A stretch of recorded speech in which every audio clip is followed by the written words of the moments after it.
about line work and how to get clean lines, how to develop clean lines, how to build lines. When earlier in my career as an artist, one of the things I had trouble with was with, how should I develop my lines? Like, should I have thick lines? And as you can see, this is one of my original characters.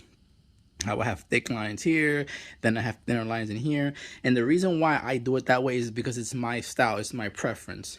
Throughout the years, I wanted my art to stand out, and when people look at it, they can say, hey, that's Fas, right? This is Fas's work, right?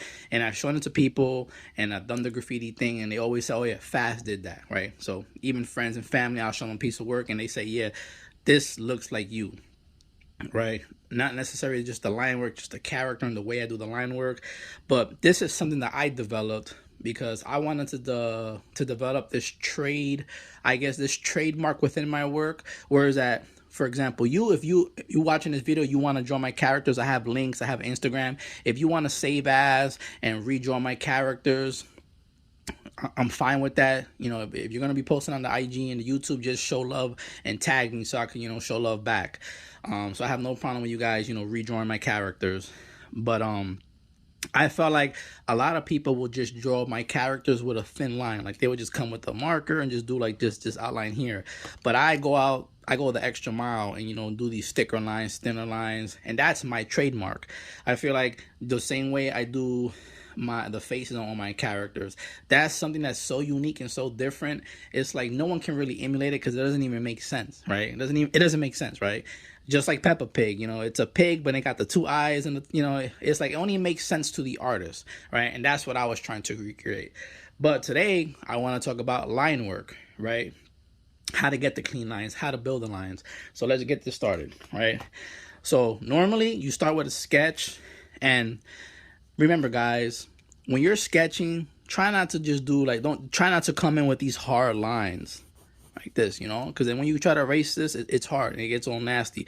Try to draw real lightly, or use a blue pencil, a blue color pencil, or red color pencil, because you can really erase those thinly. And they sell those pencils in like Thick Blick and the art shops. When I was growing up, that's how I was taught to draw and paint, with the blue and red lines. The reason why they used the blue and red was because they show up on a certain screen.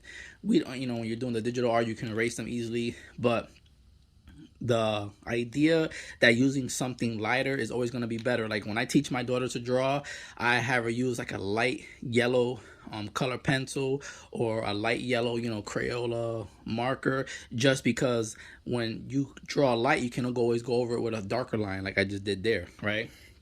So what I normally do right now, I'm going to use a fine point, broad shape marker. You can use a Sharpie or whatever you want, and I got a pencil, and I have a Sharpie over there, but I don't want to get up, and this is easier. So all right, I'm gonna take my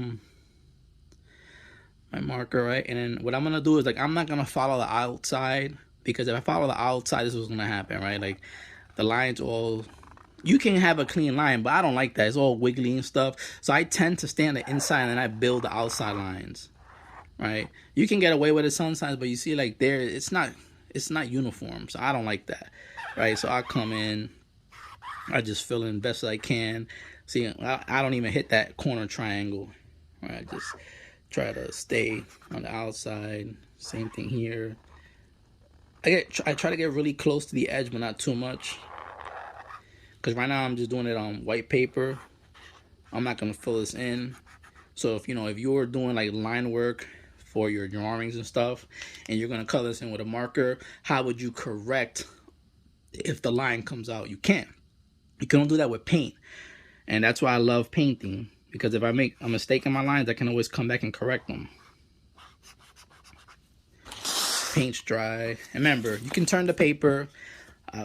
Growing up, I always heard people say, oh, if you turn the paper, it's cheating. I don't know about all that, guy. There's no such thing. Art is freedom. Do whatever you want. When I got into the art game, guys, I was amazed at how many artists, I guess what you call the cheats they use to develop their art. And I'm gonna be talking about that on this channel because I use those techniques as well. I've met artists that they would do a portrait painting or something, and then they tell me that they wouldn't even draw it. They would just trace the lines with a projector. And I'm like, you're tracing it? And they would just tell me, they put me on game on how things are done in the industry, saving time.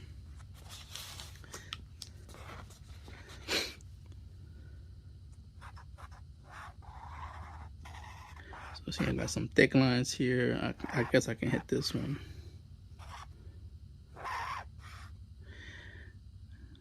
Hit this one.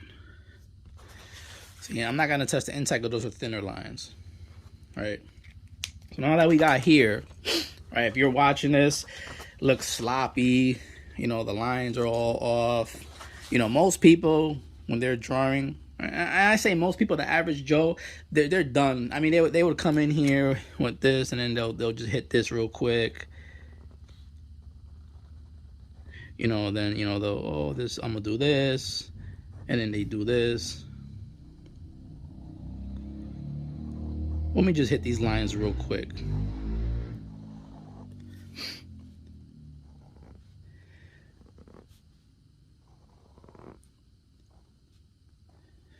So most people, that's done for them, right? They'll come in here, they do a little coloring here, and that will be done. Then they come and they color it in with their markers or Posca markers or whatever. And to me, that's not done. All right, I'm gonna cut in some videos at the end showing some paintings I've done where the line work is super clean, and I've met people and they say to me, man, that is not a painting, that is like computer generated. I'm like, no, it's a painting, and I have to like put the canvas in their face so they can realize that it was a painting, that it wasn't computer generated, that it's all on building your lines, right? So now that we're here, right, now I'm gonna come and I'm gonna build these lines. Right, so this is his tusk.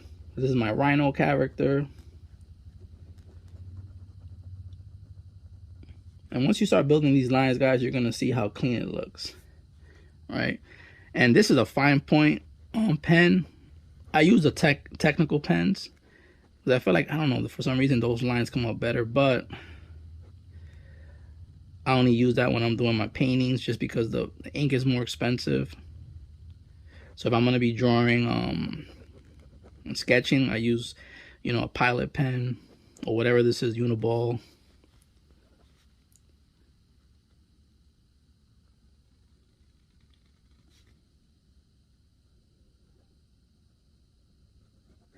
And it's a good thing when you take your time and you draw. A lot of people know, oh, this is a waste of time. Well, this is how your work looks detailed. You have to put in that discipline. You want your work to always look good. You don't want it to look rushed, especially if you're doing paintings. I take pride in my paintings. I do paintings that with this same technique that are like 5 foot by 5 foot huge, and it takes me months to do that. But when I'm selling those to a client and they understand my process and they appreciate it, I'm willing to go the extra mile and put in the details, have every line look perfect. So when they're looking at that painting or that canvas, they can admire everything and say, oh, check out the lines on this thing, like they're amazing. And that's exactly what I hear all the time. I have people come over sometimes, even friends and family, and they check out my artwork and they're saying like, man, this thing looks so detailed. Like, did you do that? And I'm like, yeah. Oh no, that was a computer. You're lying. I'm like, nope, that's me. But it's just the discipline. Like me doing this, I sketch at least 3 or 4 times a day, guys. And I can tell you the work looks the same. So I'm going to fast forward it now because I don't want to make this video too long, and I'm going to do a voiceover. All right. So now that, I gave some little tips that you guys hopefully are understanding and take it in. So what I'm going to be doing now is going in and like really cleaning up these outer lines, because I already built the inside lines up.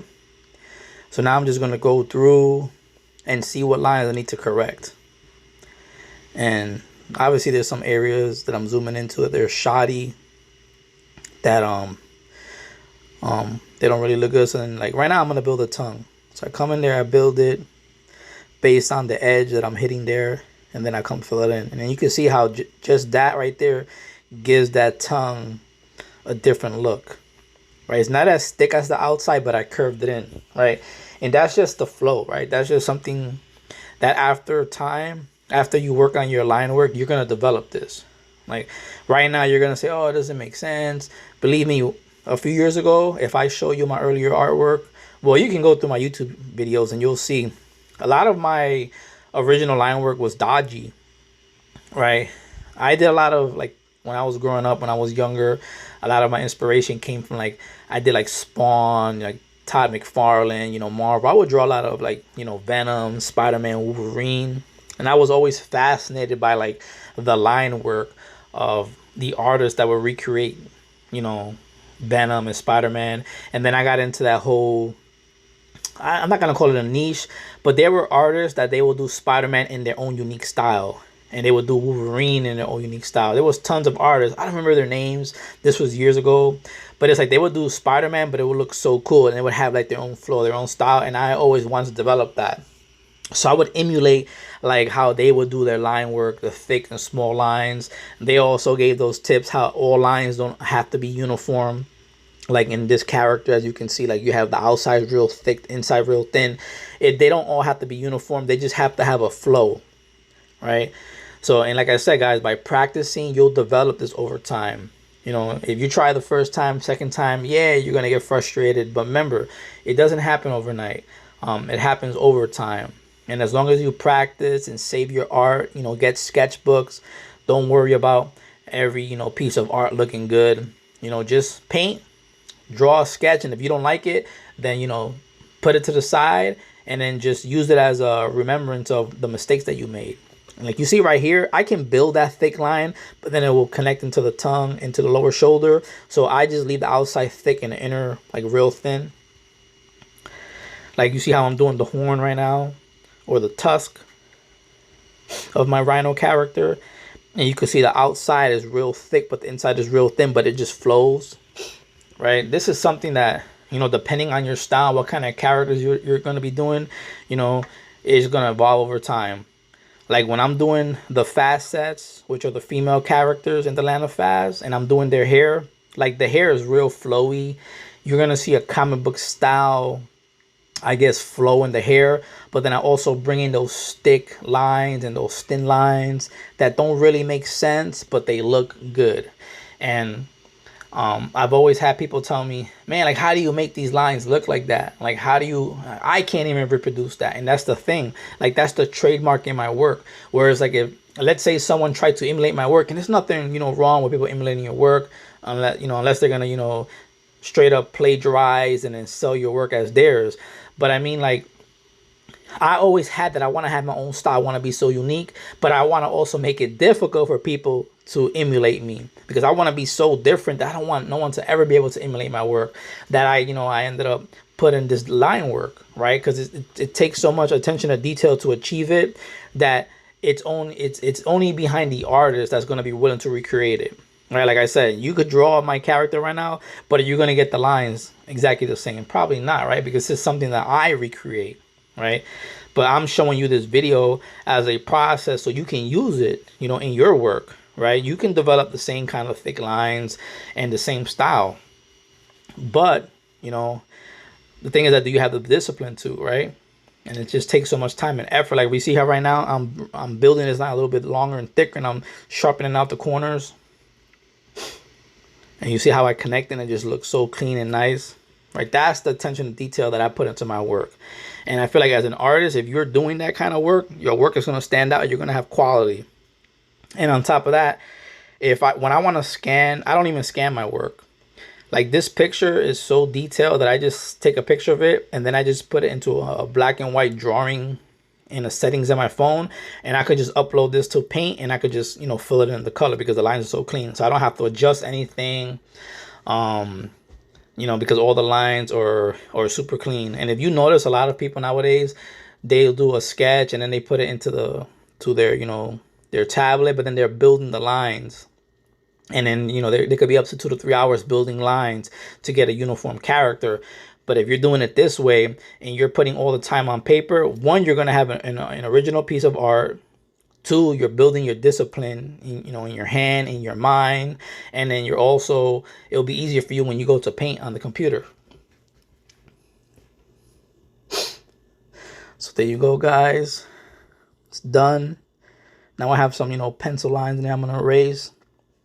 And make sure that you let the ink dry, because there's times when I'm making my videos, I rush and I don't let the ink dry. And then when I'm going to erase, I get like, you know, the streaks. So, you know, I just use the pencil, my marker, and, you know, the fine point. And to build nice clean lines, guys, it's going to take time. It's not going to, I'm going to do it in 10-15 minutes, you know. Oh yeah, in 10-15 minutes. I mean, it's not going to be like, you're just going to go there and just draw this and it's like it's done. Well, for a lot of people, they could just draw something and it's done. Like I've seen, even with the Posca markers art, I've seen a lot of people, they'll do like Posca art, and then even if it's on a canvas, and like you can still see like, you know, the marker lines or whatever you want to call them on the canvas. Like I like to keep building it so that paint is saturated and is uniform, right? That it's not see-through, that everything, all the colors are the same. And I'll let the paint dry and then I come back and hit it again. And that's how you build that nice, clean, flat look, letting the paint dry, you know, doing layers. A lot of my paintings, they have like that flatness to it. And it's because I let the paint dry. You know, I'm not, you know, just mudding it up. There you go. I erased all the lines, looking a lot cleaner. Because a lot of the shoddy lines that I had there as well were from the pencil. And look how clean that looks, guys. And if you guys are willing to put that extra time, you know, and have these nice clean lines and build your character, you're going to achieve this.